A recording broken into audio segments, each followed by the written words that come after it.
Yeah. So, like, if you have Griffin and Rivers and Foles, like, what do you do? I don't know that there's a decision to be made there. I'm leaning toward playing Robert Griffin because it's a Thursday game and it's the Vikings, and that's pretty much automatically been 300 yards for any quarterback. Who would you start over in that group of three? I mean, I think it's a tough question. I would probably go Rivers. I just think Rivers against Denver is going to have to sling it, and he's going to have some success. Although Denver's D played a lot better last time out. That's right. So against Washington.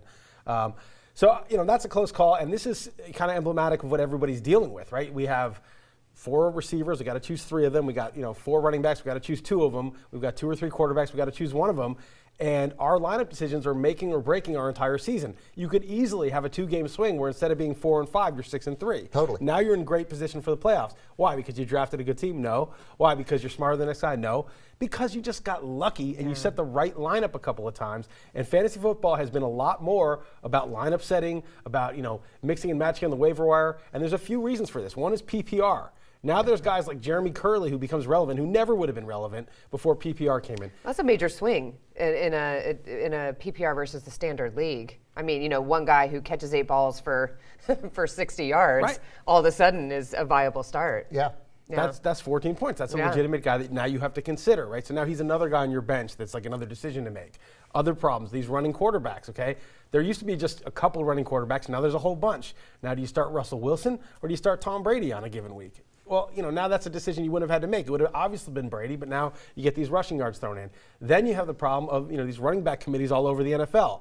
Now it's not like C.J. Spiller's a no-brainer starter and you leave him in no matter what. Well, there's Fred Jackson there, so now he's an issue. And then you got to compare him to some PPR wide receiver. He's a timeshare running back versus the PPR wide receiver versus the goal line running back who gets all the carries, but he doesn't get any catches. Versus the PPR running back. right. The only people, the Danny Woodhead, right? Right. And so now there's all these decisions to make because we've now given all these kind of scrubs different ways to score points. And the league has also changed a little bit. Yeah, I mean, obviously, making it a throwing league has made it an enormous difference, and these are some of the things that have been affected by that. Every Monday we come in here and we talk about the NFL. We sort of, we review it like it was a TV show, right? But the fact of the matter is, week after week, there's one guy getting 100 yards. Maybe 2 guys, a couple guys over 90. And it's been a truism of fantasy football since I started playing in 1993 for everybody. Your first 2 picks, generally, most guys in the league. I haven't, but most guys in the league, running back. Mm-hmm. Now you're insane if you go running back, because the Cowboys ran the ball 9 times last week. DeMarco Murray, right? But last week 13 running backs, 100 yards. Really? The week before, was 2. Was it 13 last week? I didn't. 13. But last week, and there were 6 teams on bye, some of them good. But it's just weird. That is this week. And it was 2, and it was before that. There was 1 in a given week, and then I think somebody on Monday night made it 2. Yeah, Zach Stacy made it 2. It has been a strange year where you don't have your draft is just not the big deal that it was. Now maybe that's good. Maybe that one day isn't everything. Now you can mix and match and start good lineups and win. But I liked it when you go and you do your research. Yeah. You get those players, and then you got to massage your team a little bit during the year. But you don't have to wholesale like every week is a new also, season. I was better at that than everybody. And now it's... Well, putting in the research, right? Yeah, and I also had some I had some good rules that one of them I mentioned to Chris before.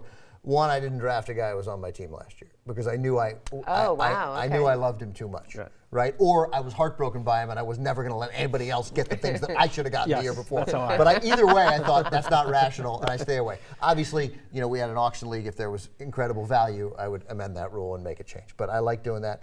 And then there were guys who reached a certain age where I would just say, hey, I know he's still good. I'm not taking him. It's it. I will always take 22 over 29. Like Anquan Bolden. Well, like Anquan Bolden, right. I'd be like, look, it happened to be Chris Carter for 10 years. I'm like, I'm not taking him. I'm not going to have him the year that he stops scoring 17 touchdowns and 1,300 yards.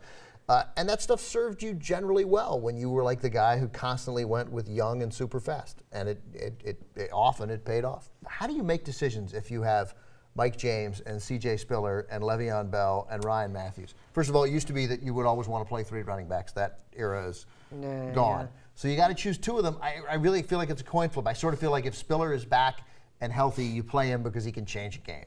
You Yes. know, they could be, there's 200 potential combined yards there, so I should play Spiller. I didn't play him last week. Apparently should play Mike James because he might throw for a touchdown. Oh, yeah. Right. Which is He's on pace insane. for like 4 or 5 touchdowns this year. And then a wide receiver, like it's Brandon Marshall's an automatic play, and Hakeem Nicks and Harry Douglas, it's like the same guy.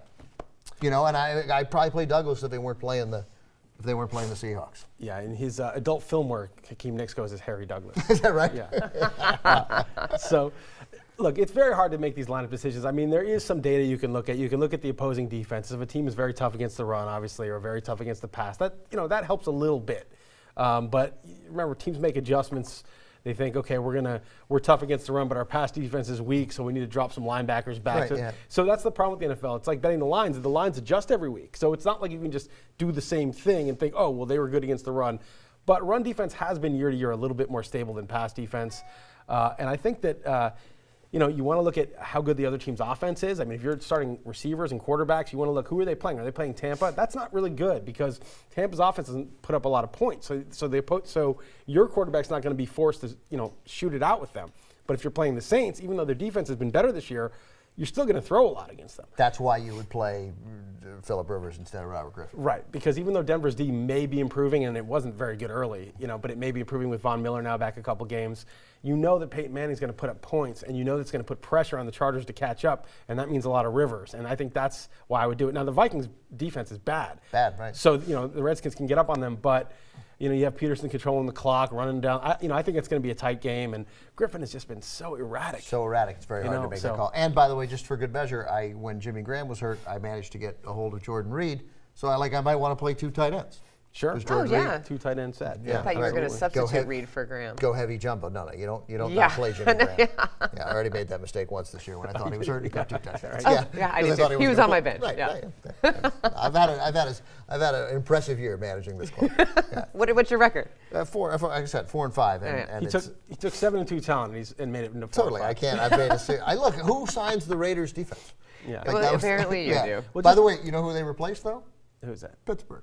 I made the right decision. I took the team that only gave up 49 as opposed to the team that gave up 55. But I get why you would have picked the Raiders up, though. Yeah, they were available. That you didn't know that Nick Foles was right. going I was to like, not he's be concussed. Matt Barkley comes in. They score 6 points. Exactly. It's great. Yeah.